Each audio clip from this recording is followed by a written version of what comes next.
News 18 India के इस खास पॉडकास्ट में आज हमारे साथ 1992 बैच के सीनियर आईपीएस अधिकारी जो इस वक्त हरियाणा के डीजीपी हैं ओपी सिंह मौजूद हैं, जिनका 34 साल का पुलिस सिंह का एक बेहतरीन अनुभव रहा है। अपने बेबाक अंदाज, अपने ट्वीट और अपने बयानों से लगातार ये सुर्खियों में रहते हैं। ओपी सिंह साहब को 2 बार राष्ट्रपति पुरस्कार मिल चुका है। इसके अलावा ये 3 किताबें भी लिख चुके हैं, जिसमें से यस टू स्पोर्ट्स, हौसलानामा और जिन ढूंढा 3 पाइयाँ शामिल हैं।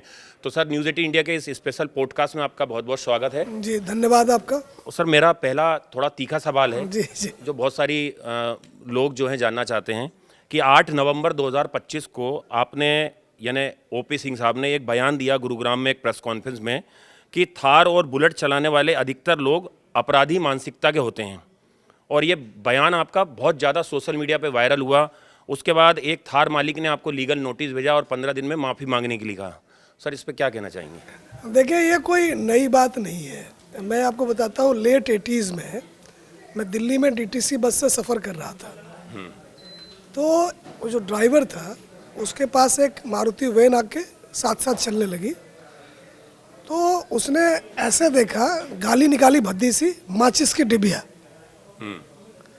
तो ये लोग मानेंगे इस बात को कि सड़कों पर वाहन चलाने वाले और वाहन की श्रेणी है जो समझती है उनको ओनली उनको राइट है सड़क को यूज़ करने का, बाकी सेकंड थर्ड क्लास सिटीजन्स हैं।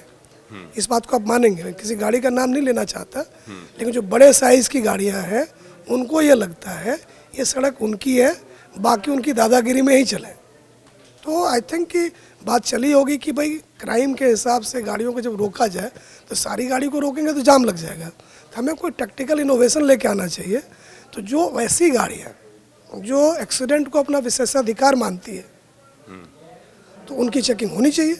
बाकी गाड़ियाँ जो आने जाने काम में आ रही है हम उसको थोड़ा सा लीनियंट हो सकते हैं। तो ये उससे ड्रिवन था, इंस्पायर्ड था, और इसका चर्चा चल रहा था। कम से कम इतना तो रिजल्ट आ गया ना, ऐसे लोग को समझ में आ गया कि इन पर पुलिस की नज़र है। सर, आपने एक्स पर लिखा कि सुरक्षा केवल उन्हें मिलना चाहिए जिन्हें वास्तविक तौर पर खतरा है। लोग शादी और मैयत में शो ऑफ करने के लिए सुरक्षा का इस्तेमाल करते हैं, और इस पे कुछ राजनीतिक बयान भी आए जिन्होंने कहा कि जो ओपी सिंह साहब हैं वो विनाश की राह पर हैं। चलिए, वो तो क्या है, बट मेरा कहना ये है कि आप इस तरह से देखें कि ये जो शहर बसा है, ये सभ्यता जो बनी है, 2 मॉडल उसके हैं। एक एवोल्यूशन मॉडल है, क्रिएशन मॉडल है। क्रिएशन में ईश्वर ने ये दुनिया बनाई है और पाप पुण्य के हिसाब से दुनिया ही चलती है। जो लोग सबका नुकसान करते हैं उनको पापी बोल के नरक की बात की जाती है, और यहाँ पुलिस लगाई गई है कि जी आप इनका इलाज बांधो। तो पुलिस एक क्लास रिसोर्स है जो कि आप देखें कि जो कानून पाबंद लोग हैं उनके तरफ से कानून नहीं मानने वालों से लड़ती है। इसका यही काम है, और ये बड़ी चुनौती है। तो वैसे में अगर हम पुलिस को कुछ रसूखदार लोगों के घर के आगे बिठा देंगे तो बाकी लोग कहाँ जाएं? पे तो सारे कर रहे हैं। तो मेरा ये हमेशा से कहना रहा है कि आदमी जिम्मेवारी से पेश आए। लोग बहुत अच्छे हैं, कभी भी अच्छे आदमी को टारगेट नहीं करते, बाय एंड लार्ज नहीं करते हो। आप गैर जिम्मेदाराना व्यवहार करेंगे, उससे दुश्मनी होने का ढोंग करेंगे, फिर कहेंगे स्टेट आपकी सिक्योरिटी दे, तो लोगों के खर्चे पर क्या क्या कराएंगे आप उनसे। तो मेरा कहना ये है कि जिला लेवल पर समीक्षा लगातार होती रहे, साप्ताहिक पर, और जिसको थोड़ा भी खतरा है उसको पूरा कवर दें। पीएसओ का मतलब क्या हुआ कि एक आदमी को बॉडी कवर दे रहे हैं। तो सर, डीजीपी साहब ने जब ये बयान दिया तो राजनीतिक हलचल मची, तो दबाव नहीं आया कहीं से आपके ऊपर? सर देखिए, मैं ये मानता हूँ कि हम लोग बाग हैं, ठीक है ना, और एक स्पेक्ट्रम है, फाइट एंड फ्लाइट। हमारे 2 इंस्टिंक्टिव रिस्पॉन्स हैं कि एक जगह से निकल लेना है या अड़ जाना है। तो कुछ भी मैं करूँगा उसके पक्ष और विपक्ष में बयानबाजी होगी, मैं उससे विचलित नहीं होता और ना ही मैं उस पर पढ़ता। मेरा कहना ये है कि जितनी भी बातें होती हैं हम उसको नोट करते हैं, और उसमें अगर कोई जेन्युइन ग्रीवेंस आर्टिकुलेट हुआ है तो उसको अपने काम में शुमार करके उसको रिड्रेस करते हैं। बाकी बातें होती रहती है, लोग करते रहते हैं। एक हम जब मसूरी में मैं ट्रेनिंग में था तो वहाँ एक लाइनमैन का ये रिटायरमेंट था। तो डायरेक्टर ने कहा कि जी किसी ने आपको एक्सेलेंट दिया, किसी ने पुअर दिया, ऐसा क्यों? तो उसने वो बड़ा विनोदी स्वभाव का था। उसने कहा देखो जी, आदमी तुम वही है जो अच्छे अफसर थे अच्छा लिख गए, जो माड़े थे वो माड़ा कह गए।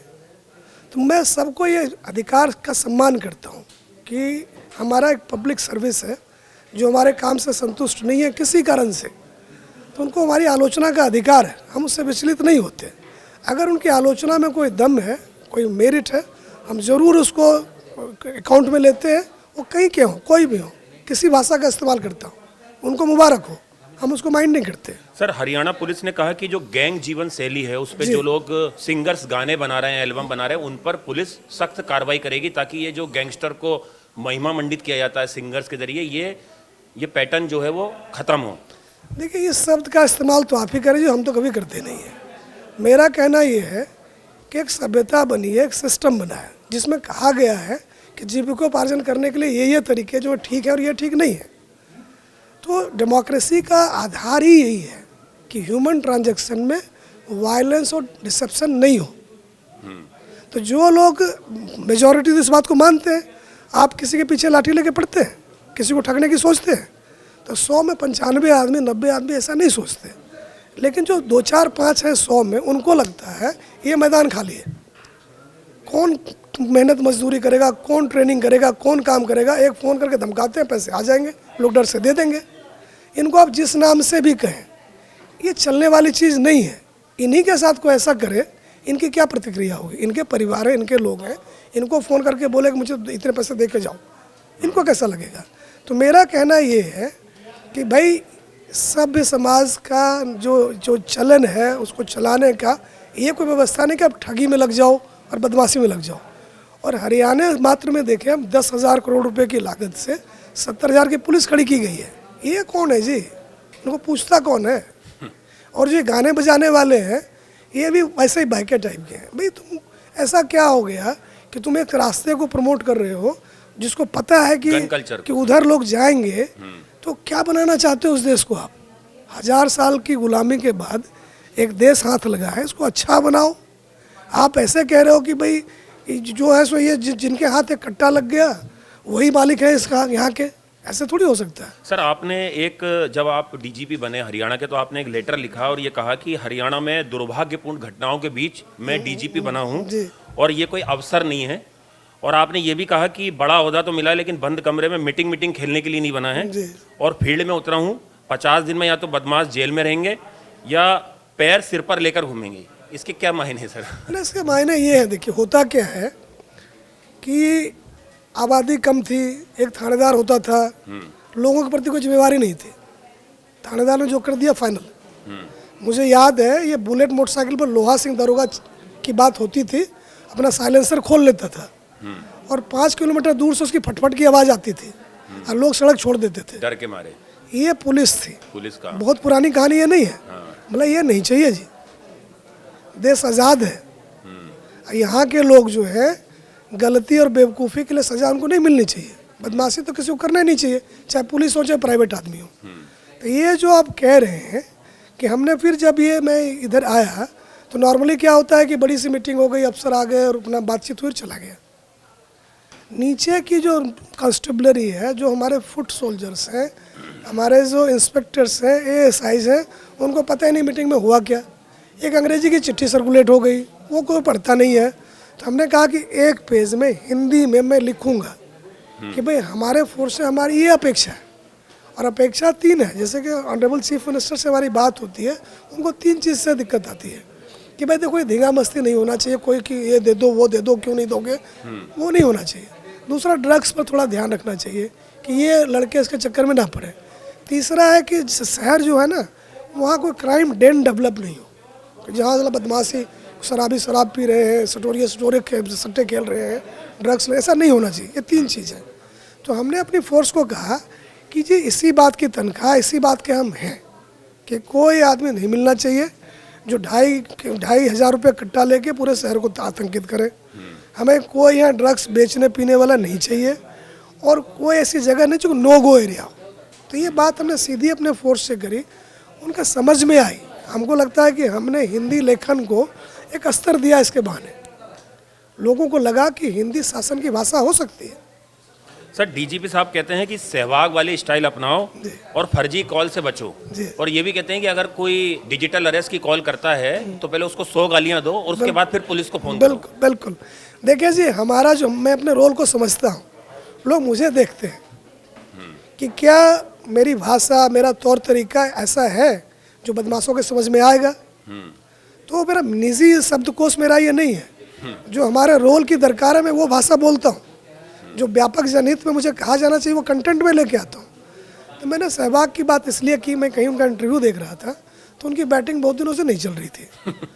काफ़ी फ्लॉप हो गए आप कह रहे हैं। काफ़ी कोच वोच काफ़ी आए बैटिंग इम्प्रूव करने के लिए, तो बात नहीं बनी। तो करते करते करते उनको दिमाग में गाना आया कि सामने ये कौन आया, दिल में मन में हलचल और खटाक खटाक, बोला सिस्टम सेट हो गया उनका। उन्होंने मतलब उसके बाद बोलते हैं कि जी हमने चौके छक्के की बाढ़ लगा दी। तो हमने लोगों को कहा देखो जी, कोई आपको फ़ोन करता है, उसमें कहता है तुम्हारे पैसे कमवा देंगे, तुमको नौकरी लगवा देंगे, या तुम्हारा जो है सो जेल में भेज देंगे। तो ये कौन लोग हैं, सुन क्यों रहे उसको। तो अगर फटाफट आप रिएक्ट करते हो तो आपका पैनिक बेस्ड एक्शन होता है, वहाँ आपके ठगे जाने की गुंजाइश है, बहुत चांसेस हो जाएगा। लेकिन आप टाइम थोड़ा लगाते हो 5-10 सेकेंड, तो हो सकता है आपके दिमाग में घुसे कि ये होता कौन है भाई। तो हमने कहा जब भी एक इसका तरीका ये है कि जब भी कोई इस तरह का कॉल आए तो डॉन का गाना था, जिसका मुझे था इंतज़ार, जिसके लिए दिल था बेकरार, उस ठग का कॉल आ गया। तो ये गाना अगर बजेगा 10 सेकंड निकल जाएगा। फिर आप तर्क लगाओगे कि जब मैंने कोई पार्सल भेजा ही नहीं तो पार्सल में ड्रग कहाँ से निकलेगा। जब ये हो जाए 100 गालियाँ निकाली। सर कई पुलिस अधिकारी जो हैं वो भी इसका शिकार हुए डिजिटल अरेस्ट का, ये कैसे है सर? वही पैनिक, डर गए आप, डर गए तो आप भूल गए कि अब आप सारी बुद्धि गोल। तो वही मैं कह रहा हूँ, दूसरा जो है कि हमने कहा कि दूसरा फिर आप करिए उसको कि हमने कहा PVR है, पॉज देन वेरीफाई, कौन है ये। एक गाना था कि बोलो बोलो कौन है ये, यू फाइंड आउट। जब आपको लग जाए ये ठग है, इस नंबर से इसने फ़ोन किया है, फिर आप रिपोर्ट करो। और हरियाणा पुलिस ने 80 लोगों का कॉल सेंटर बना रखा है। 16-17 बैंक वाले वहाँ बैठे रहते हैं, साथ में टेलीकॉम कंपनियाँ बैठी रहती है। हम उनका चक दे इंडिया कर देंगे। और आप अभी सरप्राइज विजिट करने भी पहुंच गए थे सर एक थाने में? बिल्कुल जाना होता है जी। अब देखो, हमें इस बात से कोई इनकार नहीं है कि जो लोग सरकार में आ जाते हैं उनको अहंकार आ जाता है कि हम तो मालिक हैं, हम राजा हैं, हमारी मर्जी हम लोगों से कैसे बात करें, लोगों की कैसे हिम्मत हमसे ऊंची आवाज़ में बात करने की, ये सब फितूर दिमाग में आ जाता है, ये स्वाभाविक सा है। तो फिर कभी कभी जाके मैं देखता हूँ कि जब मैंने कहा है कि लोगों से बातचीत में आप बदजुबानी और घमंड नहीं लाएंगे, वो आ गया तो उसको अच्छे से बिठाएंगे, उसकी सुनेंगे और जो ज़रूरी है उसको करेंगे। तो कभी कभार मैं वैसे टहलते पहुँच जाता हूँ कि क्या कर रहे हैं ज़रा देख भी ले। सर आगे बढ़े सवालों की फहरिस्त में। सर अभी आपने एक ट्वीट किया, अभी हमारे असाइनमेंट पे बहुत लोग आपके ट्वीट को देख के हंस रहे थे, उसमें आप पुशअप कर रहे हैं और ये बोल रहे हैं कि जो हार्डवेयर है उनको चेक कर लेना चाहिए सुबह सुबह। देखिए, पूरा दिन काटने के आपके पास 2 औजार हैं, आपका दिमाग, आपका शरीर। तो शुरू इसको चेक करिए कि भाई आपके कंधे वंधे, कमर उमर, पैर वैर ठीक है। तो उसका जो बेस्ट तरीका है कि अगर आप 50 से 60 पुशअप कर लेते हैं तो सिर्फ आपका मसल्स स्ट्रॉन्ग है, बोन्स स्ट्रॉन्ग है, जॉइंट्स ठीक है, तो आप पूरे दिन चल सकते हैं, आप गिरेंगे नहीं। जो वर्ष किसी के साथ हो सकता है खामखा कि आपका शरीर संतुलित नहीं है, मसल्स में जोर नहीं है और आप गिर पड़े, हिप फ्रैक्चर हो गया, ICU पहुंच गए, फिर लंबी कहानी है वो। सर लेकिन आप शायद इकलौते ऐसे डीजीपी होंगे हिंदुस्तान के जो सबसे ज़्यादा विवादों में हैं, सबसे ज़्यादा चर्चा में है, सुर्खियों में, और एक अपने बोल्डनेस के लेके, लीडरशिप को लेके भी आप जो है वो अपने पुलिस महकमे में काफ़ी तारीफें बटोर रहे हैं। ये इसके पीछे क्या है सर असली? विवादों में मैं बिल्कुल नहीं हूँ, चर्चा में बहुत सालों से हूँ। देखो, मैं डायरेक्टर स्पोर्ट्स हरियाणा का रहा हूँ 4 साल। और जो हरियाणा स्पोर्ट्स आप देख रहे हो ना, तो उसमें सरकार की इसमें सहमति थी, हम लोगों ने बहुत मेहनत करी। मैं पहला अवार्ड भी आपके लिए दिलवाया। मैं वो आदमी हूँ जो बच्चों को खेलों के मैदान पर लेके आया। हमारा प्ले फॉर इंडिया जो था आइकॉनिक था। उसमें जो स्पैट स्कॉलरशिप प्रोग्राम था उसमें 15 लाख बच्चे हर साल पार्टिसिपेट करते थे। इस दुनिया में सबसे कठिन काम है बच्चों को खेल के मैदान पर लाना, वो हमने कर रखा है। आप नीरज चोपड़ा का जिक्र कर रहे थे, तो मेरा वो एथलेटिक कोच था। तो एक दिन आया, 2010 या 11 की बात है, मेरे ऑफिस में। तो मेरे ऑफिस में ये नियम है कि आइडिया का भ्रूण हत्या नहीं करना। कोई वियर्ड से वियर्ड भी आइडिया हो ना, उसको लगा के देखेंगे। तो वो आया, उसने कहा कि जी ये पानीपत से 4-5 लड़के आए हैं, जेवलिन खेलते हैं। तो हमारे एथलेटिक जो हॉस्टल है उसमें जेवलिन की जगह नहीं है, तो कर लें। तो मुझे फ्रेंकली ये भी नहीं पता था जेवलिन होता क्या एज ए स्पोर्ट्स। भाला फेंक तुमने सुना था, जेवलिन नहीं पता था। तो हमने कहा क्यों नहीं करते हैं ट्राई। जो हाँ बोलने का करार था कि हर चीज़ पर हाँ बोलेंगे, नहीं होने वाला चीज़ नहीं होगा। तो उसने कहा जी 10,000 रुपये का एक जेवलिन आता है और इसको हम 10 जेवलिन खरीद कर दे देते हैं और हमारा एथलेटिक ग्राउंड में प्रैक्टिस करेगा, हॉस्टल में रख लेंगे। तो मेरी 1 लाख रुपए की फाइनेंशियल पावर उसमें थी एज ए HOD। मैंने वहीं चेक काटा, दे के भेजा कि भाई इसमें से ना तुम खरीद दो इनको। तो जब हम लोग वॉक के लिए जाते थे ये लड़के प्रैक्टिस करते रहते थे। तो हमें नहीं पता था कि नीरज चोपड़ा है, इतना बड़ा ये एक दिन बनेगा एथलीट। तो मैं उसको बधाई देता हूँ। और मुझे विभाग की जो ये सोच थी कि कोई नई बात आए ना नहीं करना है, तो उसका ये फल है। तो उसने बहुत मेहनत की। आई थिंक देखो जर्मनी में ही बैठा रहता है और एक एथलेटिक का करियर जो होता है बहुत डिसिप्लिन, बहुत हार्ड वर्क है। फिर अपने सेलिब्रिटी स्टेटस को मैनेज करना, आई एम वेरी हैप्पी कि उसने अच्छा किया है। सर IPS वाई पूरन साहब ने आत्महत्या की, फिर एक और पुलिसकर्मी ने आत्महत्या की सर, और सिस्टम को हिला के रख दिया। जो सुसाइड नोट आए सामने, ये किस ओर इशारा करते हैं सर? क्या पुलिस में भ्रष्टाचार है या भ्रष्टाचार छुपाने के लिए ये सब किया गया? देखो ये घटनाएं अनफॉर्चुनेट है, इनकी फैमिली बहुत सफ़र कर रही है इस बात को लेकर, मुझे इससे पूरी सहानुभूति है। लेकिन आप ये देखो व्यवस्था काफ़ी मजबूत है। आप ये देखोगे कि 17,000 की फोर्स है, तो अगर आप स्टैटिस्टिकली देखोगे तो हर तरह की घटना इसमें होगी। तो एक संस्था को, एक ऑर्गेनाइजेशन को जिसका इतना ग्लोरियस ट्रेडिशन है आतंकवाद से लड़ने का, अपराध से लड़ने का, 24 घंटे लगे रहने का, उसको आप 1-2 घटनाओं से उसको डिफाइन नहीं कर सकते। तो हमें इस तरह की घटनाओं से दुख है और जो परिवार को जो दिक्कत आ रही है उसमें पूरा सहयोग कर रहे हैं। लेकिन हमें फोकस इस पर रखना है कि हमारी लड़ाई बदमाशों से 24/7 चलती है और हम लड़ रहे हैं और हमारा सारा फोकस उसी के ऊपर है।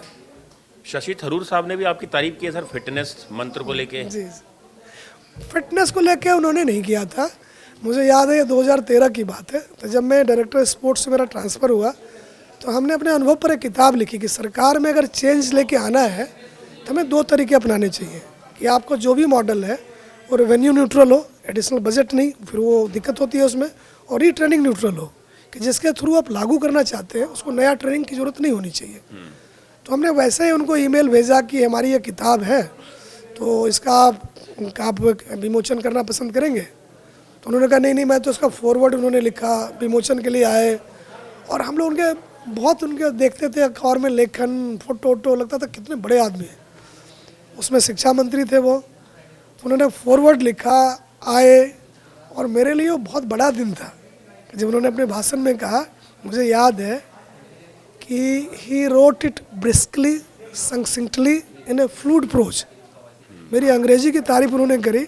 हमने कहा कि भाई इससे बड़ी बात नहीं हो सकती। मैंने उनका धन्यवाद करा। फिर उन्होंने कहा कि जो कंटेंट है कि बच्चों को खेलों के मैदान पर लाना, सरकार के थ्रू चेंज कैसे सक्सेसफुली करें, उस टूल किट के बारे में। तो उन्होंने पब्लिशर को कहा कि ये किताब हर भाषा में, हर राज्य में होनी चाहिए।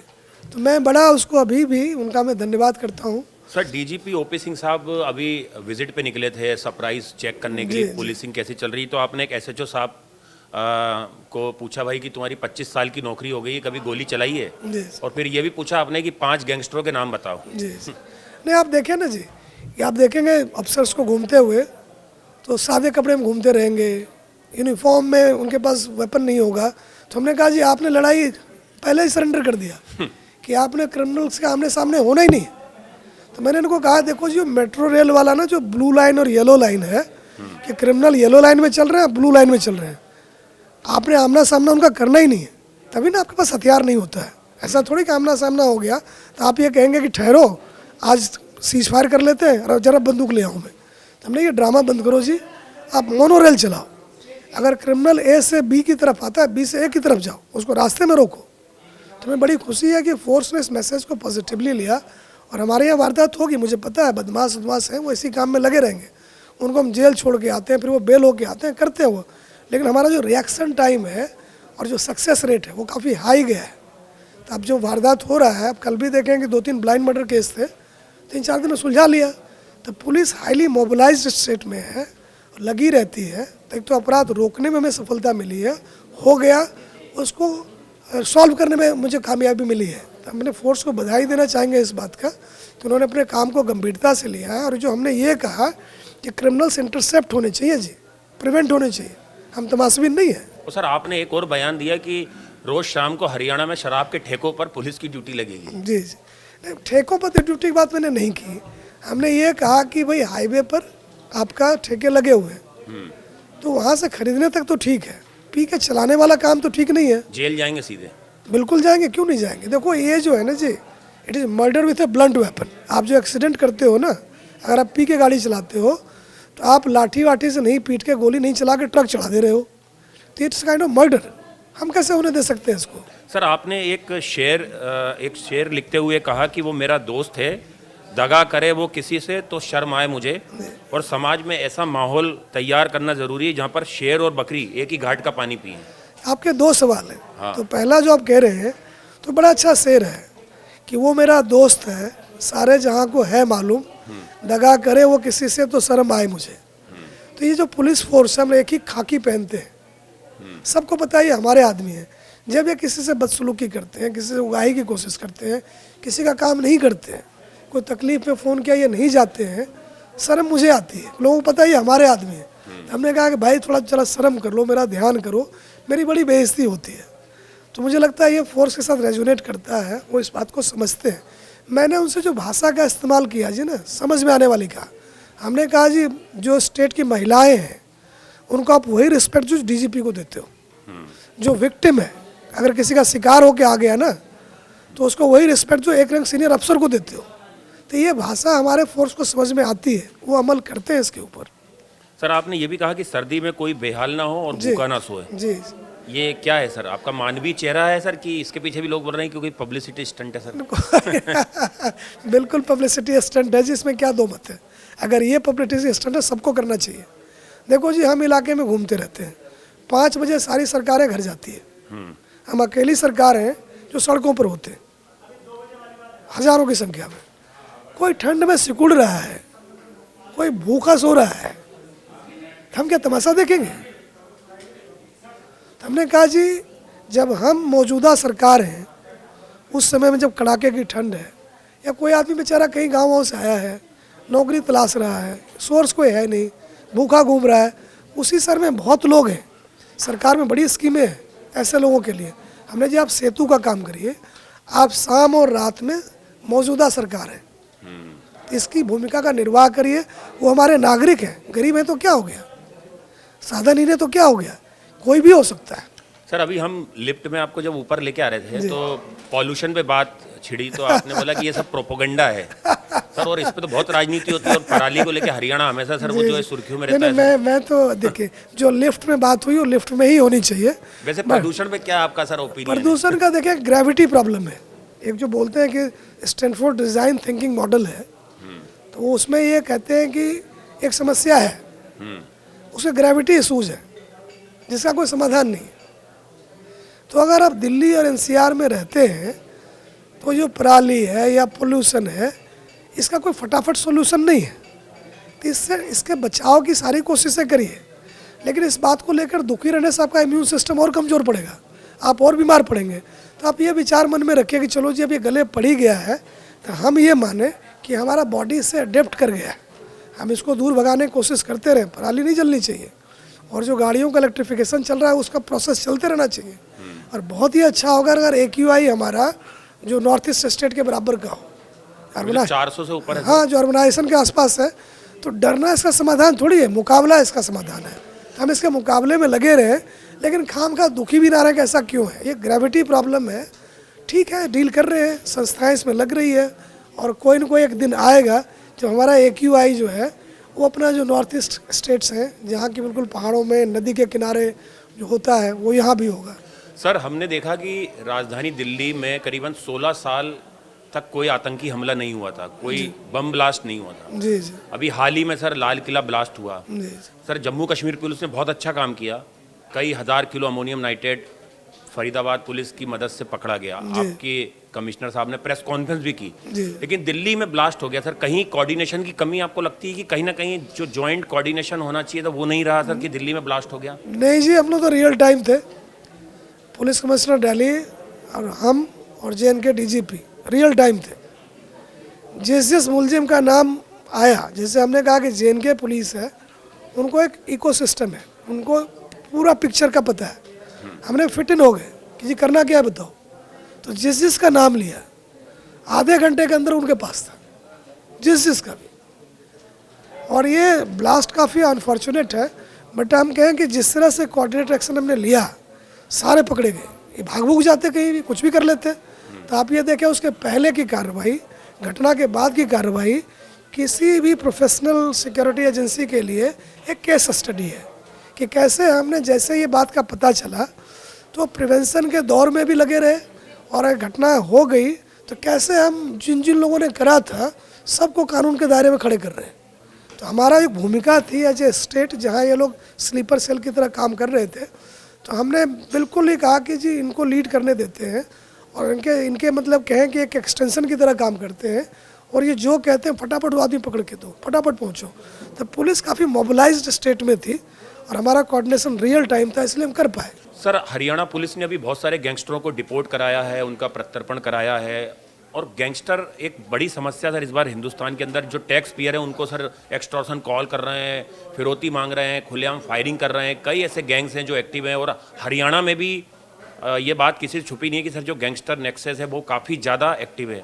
उसको कैसे क्रैकडाउन करने के लिए DGP हरियाणा, आप क्या विजन है आपका सर? देखिए, जब आप अर्बनाइजेशन होगा ना जी, तो इस तरह के लोग होंगे जिनको लगेगा कि वायलेंस के थ्रू हम एक अच्छी लाइफ अचीव कर सकते हैं। कई बेवकूफ़ ऐसे होंगे, तो वो हैं अपने हिस्से की बेवकूफ़ी कर रहे हैं।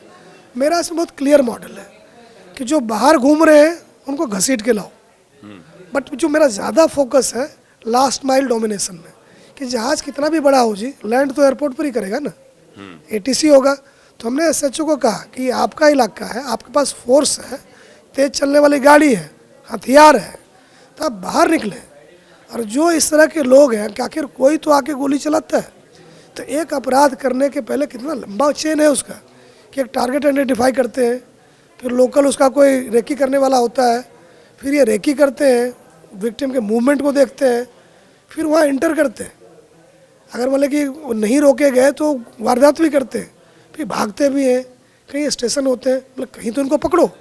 तो हमारा 90% एफर्ट इसी के ऊपर है कि अपने इलाके को सैनिटाइज करें और लास्ट माइल डोमिनेशन हो जिसको। तो उसमें देखें कि हमने करीब 4,500 हथियार बंद और गिरोह बंद को पिछले 2 महीने में अंदर किया है जी। और बहुत सारे गैंगस्टरों का आपने डिपोर्ट भी कराया जी। मैंने इनका तो जो भी है ना जी, हम कहते हैं ये फुटबॉल का गेम है, हमारी मैन टू मैन मार्किंग है। सर, यूपी जैसा बुलडोजर मॉडल दिखने को मिलेगा हरियाणा में सर? वो तो हमारा देखे ही, हम सिर्फ गिरफ्तारी ही नहीं कर रहे हैं, जो संगठित अपराध की धारा है वो लगा रहे हैं, पासपोर्ट रद्द करवा रहे हैं, RCN इशू कर रहे हैं, LOC इशू कर रहे हैं, इनके जो क्राइम से अर्जित प्रॉपर्टी उसको अटैच करवा रहे हैं, कोई इलीगल स्ट्रक्चर उसको बुलडोज कर रहे हैं। हम 360 डिग्री इनका स्क्रू अप करने में लगे हुए हैं, ये इनको नहीं छोड़ने वाले हम जी। सर, आपने कहा है कि कभी कभी मेरे जहन में मुकेश का एक पुराना गाना बजने लगता है कि एक दिन सब कुछ कौड़ियों के दाम में बिक जाएगा। तो ये DGP साहब को ऐसे ख्याल क्यों नहीं, आते वो हैं? गाना है ना जी, एक दिन बिक जाएगा माटी के मोल, जग में रह जाएंगे प्यारे तेरे बोल। तो जब एक व्यवस्था बनती है तो कई लोगों को सेंस ऑफ एंटाइटलमेंट होता है कि हम तुझे कानून से ऊपर हैं, हमारे बारे में अलग तरह से देखा जाए, अलग तरह से सोचा जाए। तो कई लोग मिलते हैं इस तरह से हमें, तो इसको मैं डीप स्टेट बोलता हूँ कि ये डीप स्टेट है। कहते हैं कोई सरकार आए कोई सरकार जाए, हम तो हैं ही जी किसी कारण से, और हमारे ऊपर कानून ना पढ़ा जाए, हमारे हिसाब से कानून को लागू किया जाए। बहुत लोग मिलते हैं, तो उसको मुझे वही देख के लगता है कि एक दिन बिक जाएगा माटी के मोल, कोई अमर तो है नहीं और किसी का वक्त हमेशा रहता नहीं है, ऐसे क्यों करते हो? तो अच्छा व्यवहार जो है ना जी, अच्छा व्यवहार, पड़ोसी का ख्याल, अच्छी बोलबानी, और जो मुश्किल में उसकी मदद, लोग इसीलिए इकट्ठे रहते हैं ना जी, इसलिए थोड़ी रहते हैं कि राम राम जपना पराया माल अपना। सर, हरियाणा में गुरुग्राम में जो एक बिजनेस हब भी है काफ़ी बड़ा सर, वहाँ पे ट्रैफिक जाम बहुत बड़ी दिक्कत है सर। और ये हर साल हम देखते हैं बारिश में बहुत सारे लोगों को सफ़र करना पड़ता है ट्रैफिक जाम से, और 1-2 घंटे का नहीं सर, कई घंटों का ट्रैफिक जाम लगता है। कोई मैकेनिज्म आपने बनाया है, आप जब तक DGP हैं, कि अगली बार बारिश हो तो जाम थोड़ा कम लगे? आपको हमारे DGP होने से प्रॉब्लम है? नहीं नहीं, प्रॉब्लम नहीं सर, आप इतने अच्छे इनिशिएटिव ले रहे हैं, इतनी चीजें कर रहे हैं जी proactive। मैं वैसे ही मैं इसका जवाब देता हूँ कि जब सघन अर्बनाइजेशन होगा ना, जो थोड़े इलाके में बहुत लोग रहेंगे, बहुत गाड़ियाँ होंगी, और हमारे अमेरिका में सिस्टम क्या है, आपका ऑफिस अगर इधर से उधर गया, आपने घर भी उधर ही खरीद लिया। बट यहाँ कोई नोएडा में काम करता है, वो गुड़गांव छोड़ के राजी नहीं है। गुड़गांव में जो काम करता है, नोएडा का रहने वाला, इसको छोड़ के राजी नहीं है। हम लोग टेरिटोरियल हैं, जहाँ रह गए, यार दोस्त हो गए, उसी में चलते रहते हैं। तो ये क्रॉस ट्रैफिक काफ़ी है। सड़कें देखें, मैं आपको बताता हूँ, मैं गुड़गांव में 94 में एएसपी था, तो 12 बजे दिन में शंकर चौक पर, जबकि ये 2 लेन की सड़क होती थी, 1 किलोमीटर आगे पीछे कोई गाड़ी नहीं थी। उसी गुड़गांव में आप कभी भी जाओ, आप सड़क नहीं पार कर सकते। तो जिस तरह से इकोनॉमिक बूम आया है, लोगों ने हरियाणा को अपना घर बनाया है। सबका सपना होता है इंडिया में कि हरियाणा में, गुड़गांव में कोई ना कोई अपना ठिकाना हो। क्यों? तो हमारे यहाँ जो सबसे बड़ी पूंजी है कि पुलिस बदमाशों पर हावी है और लोग बाग भेदभाव नहीं करते। ये तो हमारे बड़ी चीज़ें हैं। तो ट्रैफिक वाली बात जो आप कर रहे हैं, तो एक तो मैंने ये किया कि ये नाके लगा खड़े हो जाते थे शाम को, शराब चेकिंग कर रहे हैं, हमने ये बकवास बंद करो। उसी पर ये बात चली थी जिससे आपने इंटरव्यू शुरू किया था। तो हमने कहा कि आर्टिफिशियल जाम पुलिस ना लगाए। हमने ये कहा कि आप अपना सर्वेलेंस ठीक करो, इंटेलिजेंस कलेक्शन ठीक करो, जो स्पेसिफाइड गाड़ी है उसको चेक करो, क्लास ऑफ व्हीकल जो सड़कों पर रैश है, एक्सीडेंट करते हैं, उनको ज़रूर चेक करो। लेकिन ये फालतू फंड का 16 लेन की सड़क हज़ारों करोड़ के हिसाब से बनी है, उसको 2 लेन बनाने की जरूरत नहीं है। तब आप गुड़गांव जाओ, ट्रैफिक रुकी आपको नहीं मिलेगी, स्लो मिलेगी, रुकी हुई नहीं मिलेगी। सर आपका 30 साल से ज़्यादा पुलिस का तजुर्बा है। 34 साल का। 34 साल का जी। गन चलाने वाला अधिकारी सर, कलम भी चलाता है, आपने 3 किताब भी लिखी। आखिरी बार गोली कब चलाई थी आपने सर? गोली में लगता है पिछले साल में कहीं जा रहा था, तो फायरिंग रेंज दिख गया। अच्छा। तो मैंने और मेरे पीएसओ ने, ड्राइवर ने गोली चलाई, तो मेरी 6 लगी निशाने पे सर। हाँ, ड्राइवर की 4 और गनमैन की 3। तो हमने कहा भाई, मॉरल ऑफ द स्टोरी ये है कि कोई पंगा पड़े तो बंदूक मुझे दे देना। 3 किताबें भी लिख चुके हैं सर आप। जी जी जी। मुझे ये लगता है कि हर किसी की ये इंटर जनरेशनल रिस्पॉन्सिबिलिटी है कि जो कुछ आपने देखा उसको लिखिए या लिखवाइए, जो भी है। क्योंकि आपका जेनेटिक्स यूनिक है, आपका अपब्रिंगिंग यूनिक है, आपका तजुर्बा यूनिक है। तो आपने जिस एंगल से दुनिया देखा, उसको ज़रूर टाइम में फ्रीज करिए। किताब है, किताब छप गई, पेन ड्राइव, जिससे कि कोई आपकी गलती से सीखना चाहे तो वो उपलब्ध है उसके लिए। हम मानते हैं किताब लिखना हर किसी का अगले जनरेशन के लिए एक जिम्मेवारी है। आप देखें कि किताब बीच में से हटा दीजिए, हम वापस जंगल चले जाएंगे। सारा नॉलेज किताब से ही ट्रांसफ़र होता है। तो मैंने 3 किताबें लिखी कि अगर सरकार के माध्यम से परिवर्तन लाना हो, तो जो हमारा हरियाणा का स्पोर्ट्स मॉडल था 4 साल का सक्सेसफुल, हमने उसके बारे में लिखा। आप ऐसे कर सकते हो। हमने हौसलानामा किताब लिखी कि भगवान अगर आपको एक ही चीज़ देना चाहे, आप क्या मांगोगे? हम जो हौसला मांगेंगे, जिससे कि बुरी से बुरी बात का बुरा टाइम भी हम निकाल लेंगे। और तीसरा किताब मैं ज़रूर रिकमेंड करूँगा आपको, जिन ढूंढा तिन पाया। आप बोलते हैं, हम भी बोलते हैं, हमें जिम्मेवारी से बोलना चाहिए। जितने भी पब्लिक डिस्कोर्स के टॉपिक्स हैं, उसमें आपके विचार हवाई नहीं हो, आंकड़ा आधारित होना चाहिए। क्योंकि दुनिया जो बसी है ना जी, आंकड़ों पर बसी है। कंप्यूटर आंकड़ों पर चल रहा है, ये आंकड़ों पर चल रहा है। तो टेररिज्म है, पॉलिटिक्स है, कम्युनलिज्म है, करप्शन है, जो भी है। सर टेररिज्म पे एक सवाल मेरे जहन में आया सर, अभी धुरंधर फिल्म आई है सर, बहुत जी, सुर्खियां बटोर मैंने रही नहीं हैं। देखी है, मैं इस तरह की फिल्में नहीं देखता। लेकिन सर उसको पाकिस्तान का चेहरा एक बार फिर से बेनकाब हुआ। आप तो इंटेलिजेंस में भी रहे हैं, ईडी में भी रहे हैं। हम देखें, हमने फिल्म देखी नहीं, मैं कमेंट नहीं करूँगा। बट मोटा मोटे जिस तरीके से क्राइम को ग्लैमराइज करते हैं, तो कहीं ना कहीं जो पेरेंटिंग है, एजुकेशन है, रिलीजन है, जो एक आदमी को कंप्लाइंट बनाता है, नियम के अनुसार चलना सिखाता है, वो कहीं ना कहीं वॉश आउट हो जाता है। आप दिखाते हैं पुलिस के इंस्पेक्टर हैं, क्या उनके ड्रेसिंग लाइफ स्टाइल है फिल्मों में, तो कई हमारे बंदे भाग जाते हैं उसके पीछे, कैसे बना लेते हैं। ऐसा ही रहना चाहिए। तो ये बहुत हेल्प इनसे मिल नहीं रही है। मनोरंजन के नाम पर ये जो चीज़ें परोस रहे हैं, उससे समाज को व्यवस्थित ढंग से चलाने में मदद नहीं मिल रही है। सर एक सवाल अभी अभी मेरे जहन में आया, मैंने पहले से तैयार नहीं करा था और आप बेबाकी से हर सवाल के जवाब देते हैं। बेबाकी नहीं बोलता मैं जी, जो मुझे बोलना चाहिए, जो मेरी भूमिका है। मैं एक स्टेट के लॉ इन्फोर्समेंट का हेड हूँ, लॉ का लागू करूँगा, और जो मुझे लगेगा कि लोगों को लॉफुल बनाएगा और बदमाशों को ये कहेगा कि तुम्हारी नहीं चलने वाली है, अच्छा लगे बुरा लगे, बोलना हमारी ड्यूटी है जी। क्या बात करते हो आप? सर दिल्ली से जुड़ा सवाल है, हालांकि आप पता नहीं इस पर जवाब देंगे कि नहीं सर। जो दिल्ली के पूर्व मुख्यमंत्री थे अरविंद केजरीवाल साहब, वो बार बार ये बोलते थे कि पुलिस मेरे को दे दो, पुलिस मेरे को दे दो। आप एक डीजीपी हैं, एक पुलिस ऑफिसर हैं, 34 साल का तजुर्बा है। क्या स्टेट पुलिस को अच्छे से चला सकती है या सेंट्रल? पुलिस किसी की नहीं, जो पुलिस कानून की है। जैसे कि एफआईआर दर्ज होता है, एक कॉपी जुडिशियल मजिस्ट्रेट को जाती है इलाके की, और आप केस के साथ कुछ भी करें, अंतिम फैसला जज करेंगे। तो ये किसी को भ्रम है कि पुलिस किसी के पास जा सकती है, कहीं नहीं जा सकती। ये सारा मुकदमे को कैंसिल करेंगे, अनट्रेस करेंगे, चालान करेंगे।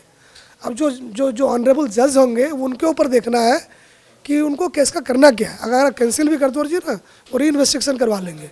तो पुलिस कानून की है, एक व्यवस्था बनी हुई है। ये कहने की बात है कि पुलिस दबाव में काम करती है, कर ही नहीं सकती जी। तो ये थे ओपी सिंह साहब। सर शुक्रिया न्यूज़ 18 इंडिया के इस स्पेशल पॉडकास्ट में जितने भी हमने सवाल पूछे सबके इन्होंने बहुत ही बेबाकी से और बहुत मैं आपको रोकूंगा। बेबाकी से कहने का मतलब ये हुआ कि मैं कहीं लाइन से उतर रहा हूँ, मैं पूरी लाइन से चल रहा हूँ जी।